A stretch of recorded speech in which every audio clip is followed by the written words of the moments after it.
Hey guys, welcome back to the channel. I'm Luke, a former investment banker and CFA charter holder, having passed all three of the CFA exams at the first attempt. And in today's video, I'm going to discuss some tips and some advice to help you pass the CFA Level 3 exam. Level 3 is, in my opinion, the hardest of the three exams you're going to face on the qualification.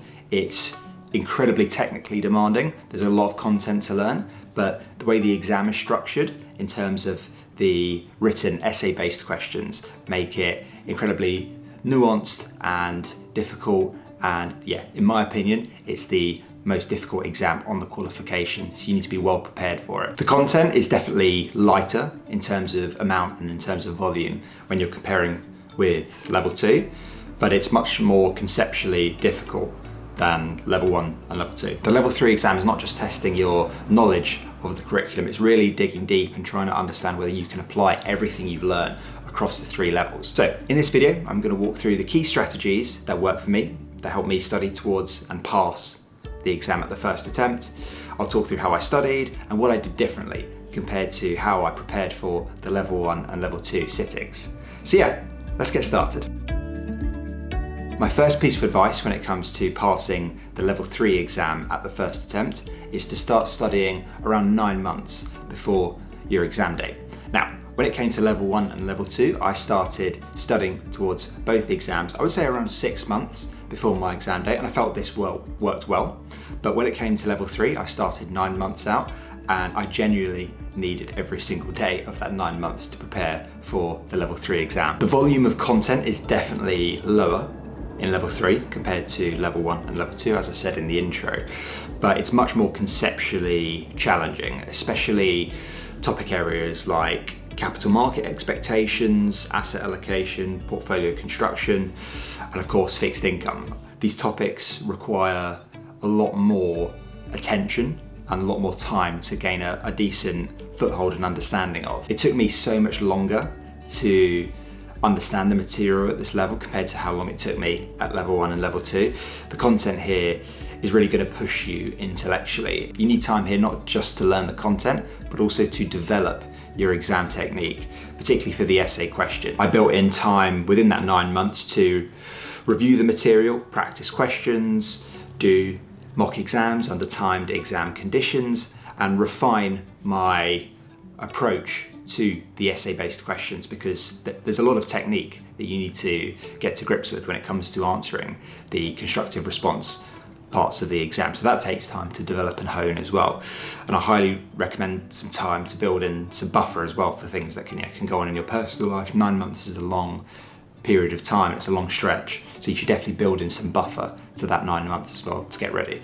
But yeah, for me, 9 months was needed to get ready for Level 3, 6 months for Level 1 and Level 2. So about a 50% increase in the amount of time that I needed. My second piece of advice when it comes to performing well at the Level 3 exam is to master fixed income. Now, fixed income, in my opinion, was the most difficult topic area within the Level 3 syllabus, and I know I'm not alone in feeling that. A lot of candidates that I speak to always highlight fixed income as the areas both in Level 2 and in Level 3, which is definitely the most difficult. It's dense, it's highly technical, and full of subtle concepts that are easy to misinterpret. But it's not all bad news. Fixed income is one of the most mechanical areas of the syllabus. So once you truly gain an understanding of the material, you can really actually get a decent score in the fixed income section, because the questions do tend to repeat themselves, they can be quite similar, and it's all process driven. So once you understand the process of how you approach and answer fixed income questions, you can actually perform quite well in this section. So in terms of what I did to get prepared for fixed income, I spent serious time going through the CFA curriculum, gaining a deep understanding of the material. Once I felt like I'd got a decent foothold, I did the end of chapter questions and redid them multiple times so that they became second nature, and I really understood how the curriculum was going to test this section of the material.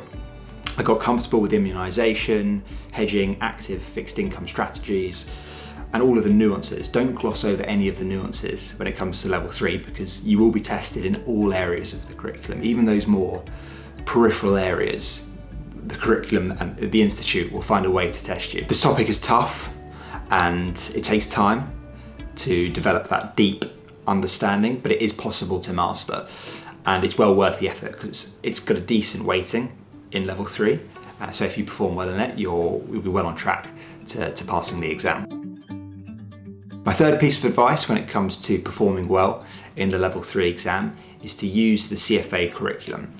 Even if you're using a prep provider like Kaplan or Wiley, make sure you go through the CFA curriculum material itself. The exam draws questions from all regions of the curriculum, including peripheral topics you might not think are testable. If you rely on summaries from prep providers, you may risk missing out on really important material that's within the curriculum but not within the condensed notes that come from prep providers. The exam at level 3 will test you from all areas of the curriculum.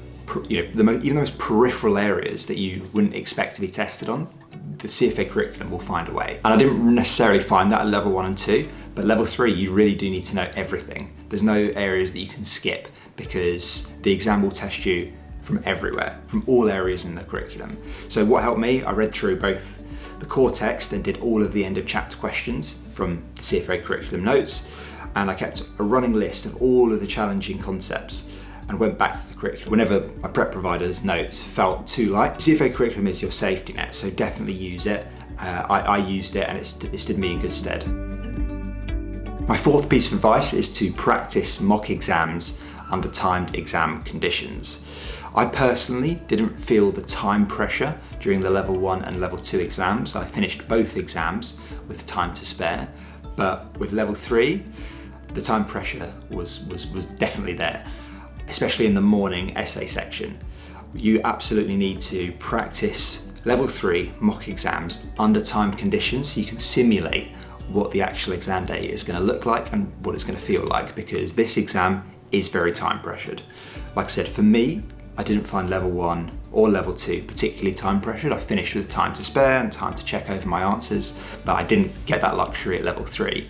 So yeah, you need to do multiple mock exam papers under timed exam conditions so you can get a gauge for how you're going to perform on exam day when you have that 4.5 hour window to complete the exam. You'll need every single second of time you're allocated in this exam. There's barely time to think, let alone review the answers that you're putting down to questions. With that in mind, in the constructed response section, focus on clarity, brevity, and structure. Use bullet points where appropriate and answer exactly what's asked by the examiner. Don't deviate, don't waffle, just get down the key points and be brief. Don't write long essay-based answers in long form prose. Write targeted answers which address the question quickly, fully, but briefly. If you do somehow finish this exam early, go back, check your work, especially the essay section, because small tweaks can add up and accumulate extra marks if you've made some silly errors earlier on in the exam. Practice application over memorization. This is not an exam that's testing your ability to memorize the curriculum. It's testing your ability to apply the concepts, not just regurgitate facts. My final piece of advice to performing well in the level 3 exam is to not panic if you don't know an answer to a question in the essay section. Now, level 3 is the first CFA exam you're going to encounter with written answers, which completely changes the game. At level 1 and level 2, everything was multi-choice, so you always had a chance to guess an answer to a question if you didn't know it, so you always had a 1 in 3 chance of getting it right, even if you had no idea what the answer is to the question. Whereas in level 3, if you don't know an answer to a question where you need to provide a written answer, you're a little bit stuck because it's difficult to guess when you have absolutely no idea what the answer is. If you don't know the answer to the question, you can't exactly fake it. If you don't know the answer, it will be immediately apparent to the examiner and you'll probably end up getting 0 marks. But here's the mindset you need to have when it comes to the constructive response questions. Accept that you won't know the answer to every single question, and that's okay. You don't need to get a perfect score to pass the level 3 exam. Focus on what you can do well, focus on those areas of the curriculum where you know you've got a decent understanding, and get every point you can from those sections. And if you do get stuck on a question and you just don't know the answer, just move on straight away. If you know there's a good chance you're going to get 0 on the question and just get it wrong, then don't waste time on it. Panicking wastes time and mental energy.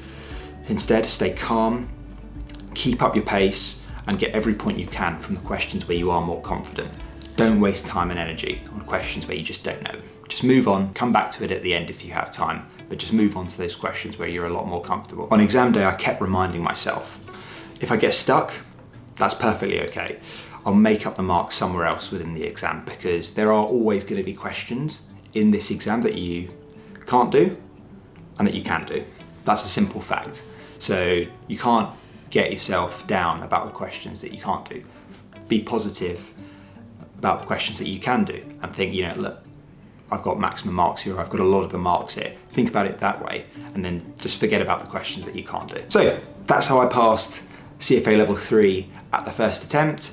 To recap, start studying around 9 months out instead of 6 months. I think 9 months gives you adequate amount of time to really get prepared for this exam, because you're going to need it. The volume of material may be lower, but it's certainly more challenging technically.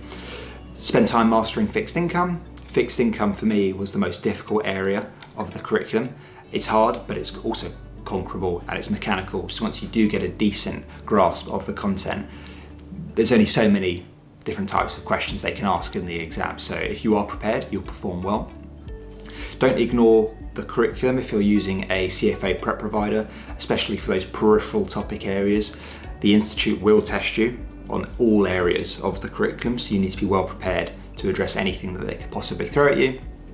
Do multiple timed mock exams. This exam is super time pressured. For me, level 1 and level 2 weren't that time pressured, but this one was. So definitely get exposure to what the exam's going to look like in terms of its time pressure. And finally, don't panic on exam day if you don't know an answer to an essay-based question.